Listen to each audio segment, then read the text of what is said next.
Welcome back again to this channel and our content at gusto na namang matikabong motorcycle review.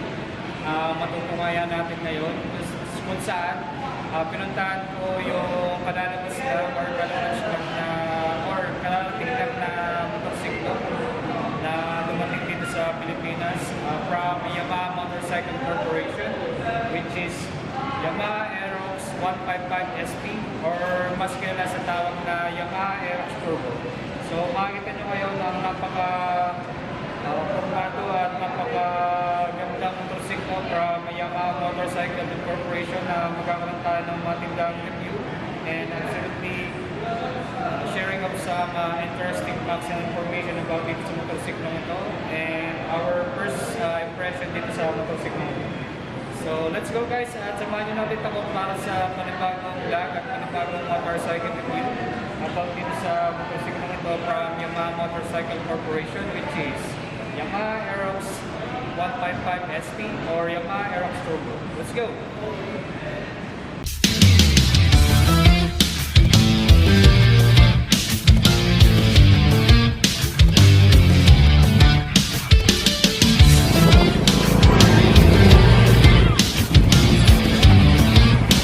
Hi everyone and everybody.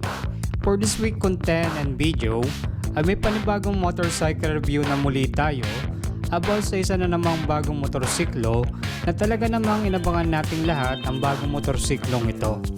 Bukod sa natatanging pagbabago na bumalot sa kanya magmula sa itsura, performance at features niya ay mapapasabi ka na lang talaga na wow na lang talaga.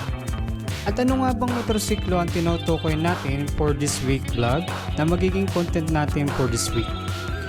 Walang iba kundi ang nakikita nyo ngayon sa video ito, which is Yamaha Aerox 155 SP version from its maker, Yamaha Motorcycle, kung saan sila din ang gumawa ng iba't ibang klaseng malalakas at matinding motorsiklo magmula sa kanilang mga sports bike motorcycle lineups katulad ng kanilang R-Series models na kilala bilang top of the line sports bikes in the world.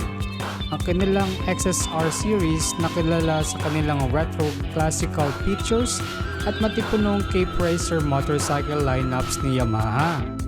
Ang Max series na isa sa mga natatanging at kilalang touring motorcycle lineups ni Yamaha na dinisenyo hindi lang sa makakapagbigay ng kakabang riding experience kundi pati na rin ang exhilarating performance at powerful features ng Max series touring lineups ni Yamaha at marami pang iba.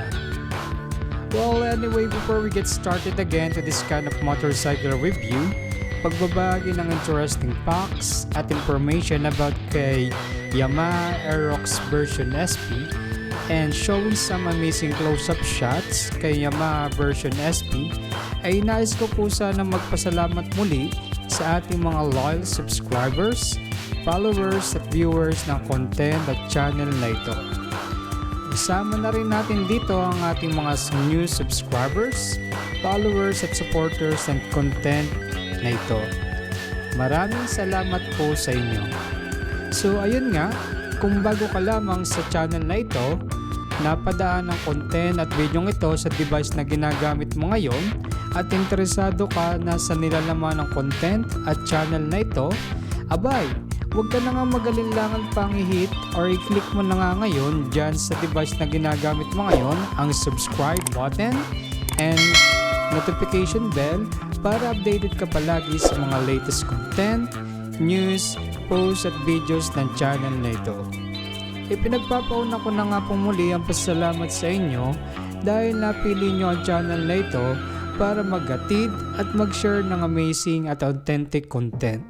Then let me greet you now and welcome to Mykmoto TV. Alright everyone and everybody, ano pa nga bang hinihintay natin at simulan na nga natin ang matindihang motorcycle review na naman at makapanood ng amazing facts, video and information about sa bagong motorsiklong ito, which is Yamaha Aerox 155 version SP. Let's go! Ang Yamaha Aerox 155 version SP ay isang klaseng automatikong scooter na motorsiklo at isa sa mga pinakabagong lineup na thematic scooter ni Yamaha. Meron itong overall dimensions at nakapaloob dito ang haba nitong 1980mm, lapad na 710mm, taas na 1170mm. Seat height naman nito ay nasa 790mm. Ground clearance nito ay nasa 145mm at may timbang na 130kg. So kung iambing natin dito ang body index natin sa motorsiklong ito, kung saan meron akong height na 5'5" at may timbang na 60kg, then to our first riding experience to Yamaha Aerox 155 SV version while in its stationary position and maneuvering its handlebar, ay yakang-yaka naman natin makamagmotor gamit si Yamaha Aerox 155 version SP. Sa makina naman ni Yamaha Aerox 155 version SP, ay dito na nga natin matutunghayan ang kakaiba na namang performance, lakas at bilis ng makina ni Yamaha Aerox 155 version SP. Kung saan nakapaloob sa makina nito ang single cylinder nito, 4 valves, 4 strokes, naka-single overhead cam, may 155cc na engine displacement. Bore size and stroke naman ito ay nasa 58mm by 58.7mm. Compression ratio niya naman ay nasa 11.6:1. Ang maximum horsepower niya naman ay nasa 11.3 kW at 8,000 RPM. Maximum torque 14.2 Nm at 6,500 RPM. Naka-liquid cooled type of engine, powered by VVA or Variable Valve Actuation, and YECVT or Yamaha Electric Continuous Variable Transmission, which the VVA ay isa sa mga engine technology ni Yamaha that allows the single-cylinder engine to have the benefits of two different cam profiles, one optimized for low RPM efficiency and another for high RPM performance. The VVA mechanism is held within the cylinder head on the intake valve's rocker arm. The engine single overhead camshaft has two distinct intake cam lobes, the low cam and the high cam located side by side. The intake valves are operated by a single rocker arm that rides over both cam lobes. Crucially, this rocker arm is a dual structure. At its center is a mechanism containing an actuator pin. At low engine speed, the actuator pin is disengaged. The rocker arm only makes contact with and is operated by the low cam lobe, which has a less aggressive profile, promoting efficiency and smooth running.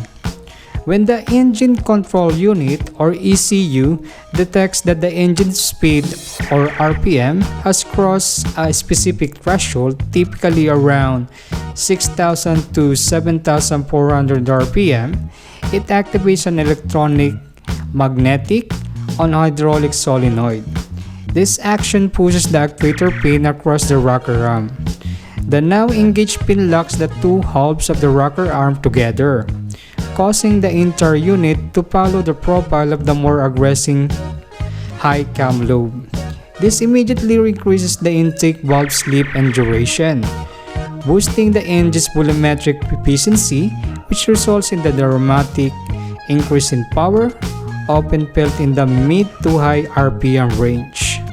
This mechanical switching ensures the engine breathes optimally at all speeds, delivering excellent commuting economy and spirited performance when needed, all from a compact single overhead cam design. While the BBA is a true performance engine technology to every Yamaha motorcycle, a new engine technology was created and innovated to provide an additional boosting performance to the engine of Yamaha Aerox 155 version SP. And this is what they called YECVT or Yamaha Electric Continuously Variable Transmission. Unlike a conventional CVT, which relies entirely on centrifugal force from the engine's rotation to adjust the primary pulleys ratio, the YECVT uses an electric motor and a transmission control unit or TCU to actively manage this reduction ratio. The key difference is the replacement of the mechanical centrifugal force pulley, then a dedicated transmission control unit, monitor sensor for engine RPM, vehicle speed, throttle position, and rider's input. Based on the information and the selected riding mode, the TCU sends a command to the electric motor. This motor then precisely and instantaneously drives the primary pulley to open or close, thereby changing the belt's effective diameter and adjusting the groove ratio. The electronic control gives the rider and the vehicle a greater range of control over the transmission behavior, and it composed also with two riding modes, which is the T mode or the Tour Commuting mode and the S mode or Sports Touring mode. The T mode is a smoother, more relaxed mode suitable for city traffic, prioritizing fuel efficiency. Then the S mode, a more aggressive mode that holds the transmission in a ratio that delivers stronger acceleration, making the bike feel more rapidly. It also equipped what they called Y-Shift, which this Y-Shift has two main functions. One is for instant acceleration, and secondly to enhance the acceleration or engine braking. So to activate it, like on Yamaha NMAX TechMax, the rider must push the Y-Shift button on the left handlebar, typically 1 to 3 times, depending on the desired level, low, medium, or high, that allows the rider to instantly and manually adjust the gear ratio, similar to a gear shift in manual transmission.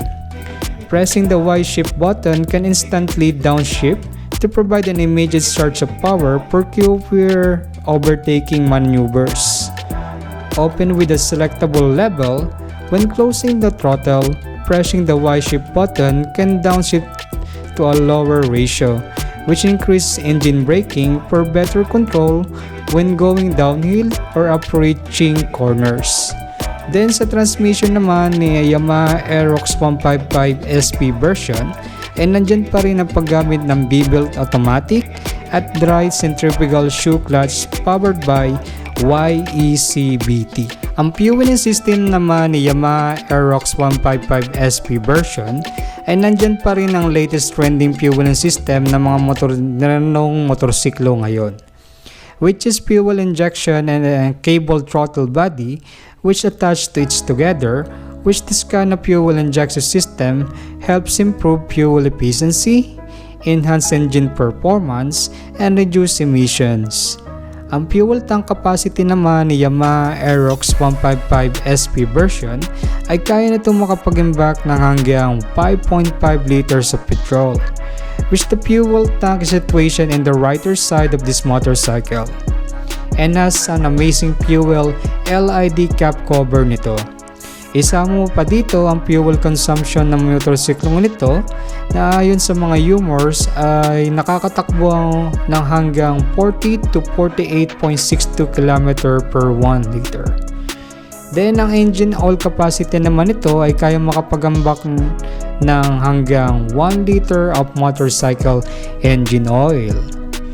So sa braking system naman ni Yamaha Aerox 155 version SP ay equipped pa rin ito ng dual hydraulic disc brakes, which the front disc brake has 230mm disc brakes with single piston brake caliper, while the rear disc brake also equipped with 230mm disc brakes and a single piston caliper. Maliban dito, ay equipped pa rin ito ng dual ABS or anti-lock braking system, which help to prevent the wheels from locking up during hard or emergency braking, particularly on slippery surfaces. Maintains control and stability, allows for steering during braking, reducing stopping distance, and improves braking on slippery surfaces. ABS acts as a vital safety net, especially in an unpredictable, high-stress situation where a rider's natural instinct might be to brake too hard.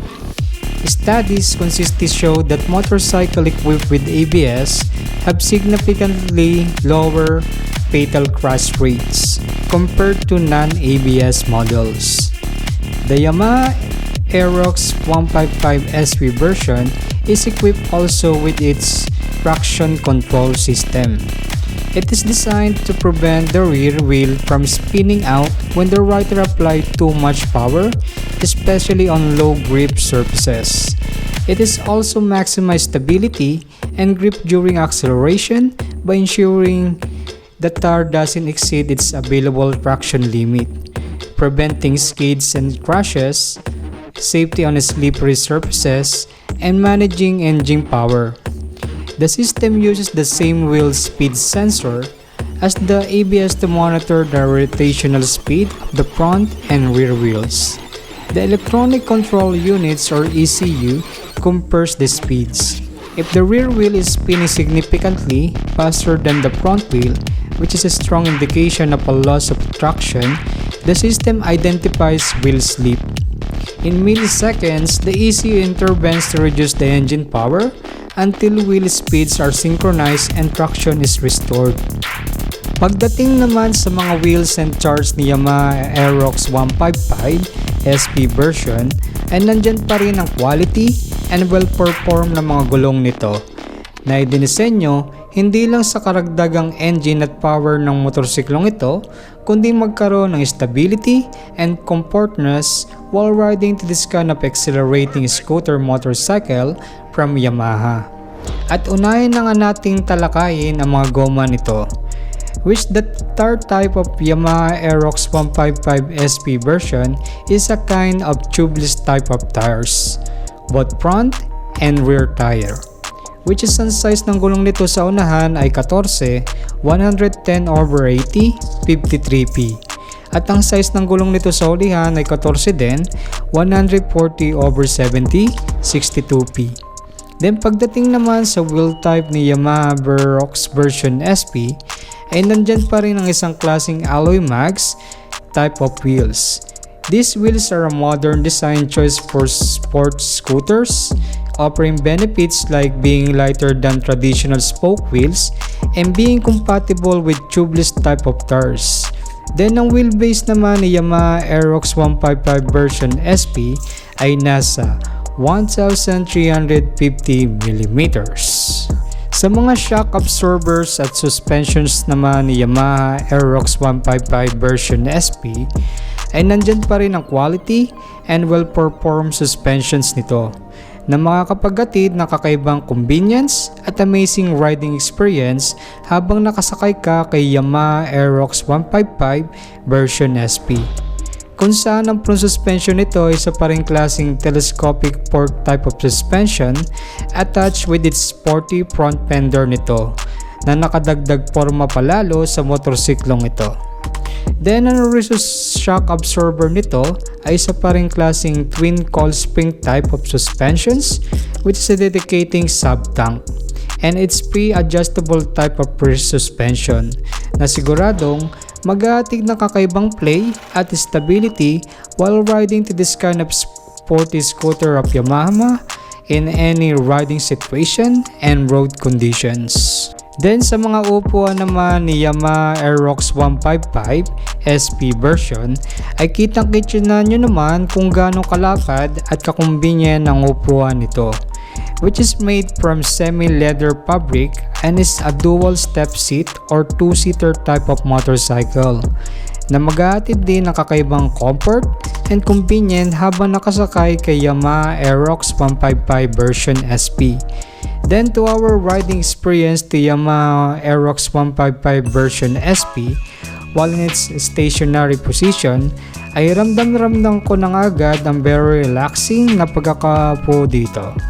at more convenient way to manage the handlebar while on this position, na talaga namang indication ng very convenient riding position at comfort. Even also this motorcycle used in any riding situations and road conditions.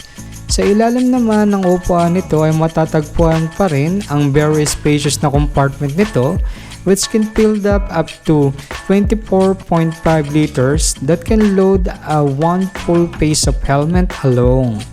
Isang pa dito ang maluwang din na rider footrest nito at convenient back right foot peg nito. Ang Yamaha Aerox 155 SV version features a conventional covered scooter handlebar that is styled to look sporty and is often partially covered by the front cowl. It is generally a single-piece, tubular handlebar that is mounted to the fork and covered by the plastic fairing, typical of most scooters. The design of the surrounding cockpit is often described as R-Series inspired, giving it a slightly aggressive, sporty feel. The handlebar houses the typical scooter controls. On the right handlebar, it is the location of functional switches and controls, such as electric start button, hazard lamp switch, stop and start system switch, and kill switch. While on the left side of the handlebar is the location also of some other important controls and switches, including high and low beam for the headlight, turn signal light switch, horn switch, the riding mode and TFT control buttons, and the Y shift buttons.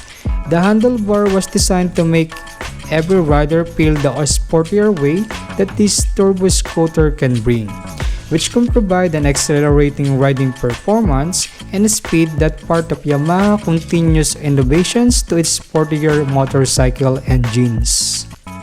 The Yamaha Aerox 155 SV version uses a modern electronic ignition system, and the start security mechanism on the SP variant is a feature. It includes fully transistorized ignition system or transistorized control ignition, unlike in CDI or capacitor discharge ignition. The spark energy is stored in a capacitor and then dumped into the ignition coil to create the spark, while on TCI or transistor control ignition, the transistor acts as a super fast, non-mechanical switch to control the current that builds and then collapses the magnetic field in the ignition coil to create the spark. This is why modern bikes today with complex engine like this is often preferred, because its longer duration spark ensures a more complete burn of the carefully managed air-fuel mixture, helping with the fuel emissions and efficiency. Idagdag mo pa dito ang pagiging keyless entry ng motorsiklong ito, which this motorcycle uses a keyless remote to secure this motorcycle, an alternative and safest way to start the system and ready engine of this motorcycle, and secure this motorcycle with anti-theft alarm. The Keyfob button is also there, eliminating the traditional key entry to stop the ready engine of this motorcycle, lock and unlock the chassis of this motorcycle. But for the compartment button and fuel LED cover, it has a separate button to open it. Aside from that, it is also equipped with SMG or Smart Motor Generator System, which acts as both the starting motor and the power generator, leading to quieter and more efficient starts by pressing the start and start switch button, which is allow rider to stop temporarily the run of the engine of this motorcycle without needing to key ignition to cut the engine power of this motorcycle, which resulting in improved fuel efficiency, reduced emissions, reduced engine strain, quicker acceleration, maintains the battery health and power supply for all accessories. Yamaha Aerox 155 SV version is equipped also with 12 volts charging port that can be useful to charge an electronic device such as mobile phones, tablets, power banks, and many more, which is located on the left side pocket side of this motorcycle. Ang isa ring nakapagbigay attention sa akin sa mga features ni Yamaha Aerox 155 version SP ay ang kanyang 5-inch full colorized digital meter panel nito, kung saan nakapaloob dito ang clear visualization of speedometers, mileage, fuel gauge, date and time, lighting indicator, ABS and TCS safety indicators, malfunction and error message indicators, digital RPM, Y-shift RPM, riding mode selections, multimedia functions such as call, message, music, at yung tinatawag nilang turn-by-turn navigation system powered by Garmin Navigation System, which is one of the digital navigation provider in automotive and motorcycle industry. Isa mo pa dito ang pagiging Y-Connect equipped nito, which is technology came from Yamaha motorcycle, which allow link the rider's smartphone with their compatible motorcycle or scooter. It works through a dedicated mobile app, what we call the YConnect app, and a communication control unit or CCU installed to this motorcycle. The primary goal is to provide greater convenience, peace of mind, and enjoyment for the rider. It also helps vehicle status malfunction notifications, riding lag data, fuel consumption management, maintenance recommendations, last parking locations, smartphone notification on the meter and revs dashboard. The TFT display of the Yamaha Aerox 155 version SP is a cleared way and continuous innovation technology of Yamaha to its feature, not focusing only from the rider amazing riding experience but also to every rider's perspective. Pagdating naman sa mga pailaw ni Yamaha Aerox 155 SP version, ay dito na nga natin makapanood ang amazing lighting system nito, kung saan equip ang motorcycle nito ng full LED lighting system nito from its headlight, taillight at pati na rin ang mga signal lights nito. At kung makita nyo nga sa video ito ang pormadong disenyo ng headlight nito, na talaga namang isa sa mga bagay na nakadagdag angas palalo sa motorsiklong ito. Isa mo pa dito na hindi ko pa nasisindihan ng aliwan nito, pero sigurado at garantisado ang kaliwanagan ng mayatid ng headlight nito, na makakatulong hindi lang makapagbigay ng liwanag habang bumabadbad sa kalsada, kundi magkaroon ng karagdagang kaligtasan habang nakasakay sa ganitong klaseng motorsiklo. Then ang taillight naman nito ay sa paring sporty taillight, comes up with its unique and authentic design na talaga namang isa sa mga nice feature ng motorsiklong ito, na garantisado ang kaluwagan ng ganito at extra safety device to indicate and warn others approaching vehicle users. Then mapunta naman tayo sa exhaust system ni Yamaha Aerox 155 SP version, kung saan ang exhaust system nito ay isang klaseng single catalytic converted type of muffler and exhaust system, which is factory tuned exhaust specific to the scooter's 155cc liquid cooled engine with variable valve actuation. The design is tuned to optimize performance for a scooter of its class, balancing power output, torque, and fuel efficiency, while producing a sporty but compliant exhaust note. If you are looking at aftermarket option, there are many full system exhausts available that replace the entire stock unit for improved sound, looks, and sometimes slight increase in performance. Pagdating naman sa body, structural at frame type ni Yamaha Aerox 155 version SP, ay nandyan pa rin ang pagiging sporty and underbone compact design nito. Magmula sa fairings nito, nakitang-kita na agad ang pagkahawag nito kay Miyu's Soul Eye version ni Yamaha, na pinakalaki lang. Bukod dito, ang tindigan ni Yamaha Aerox version SP ay napaka-sporty and aggressive look, which is ready to take off at any time, with its matching sporty pillion nito sa ulihan. Ang frame type naman nito ay sa paring klaseng backbone frame type at available lang sa iisang color ng Yamaha Aerox 155 version SP, which ito nga ang pinicture natin na color, which is matte blue. Alright everyone and everybody, ano nga bang masasabi mo sa motorsiklong ito? Ikaw ba ay na-amaze, nasiyahan at nagulat sa motorsiklong ito na bukod sa pagiging one of the coolest scooter motorcycle in the Philippines ay siksik din ito ng iba't ibang klaseng features and technological advancement na mapapasabi ka lang talaga na wow na lang talaga, na sana magkaroon din tayo ng ganitong kalakas at kapormang motorsiklo o kaya nagugulaan or nakukulangan ka pa sa motorsiklong ito. Well, kung meron nga kayong suggestion, mungkahi, komento o ano pa man yan, just hit it to the comment section below and we'll show that and give some review to our next content and video. Or email nyo na nga yan personally sa email ng channel na ito. Then if you like this video, don't forget to hit the thumbs up button, and also we encourage to share this video to everyone, friends, family, and everybody. And we'll see you again to our next content or video. Sayonara!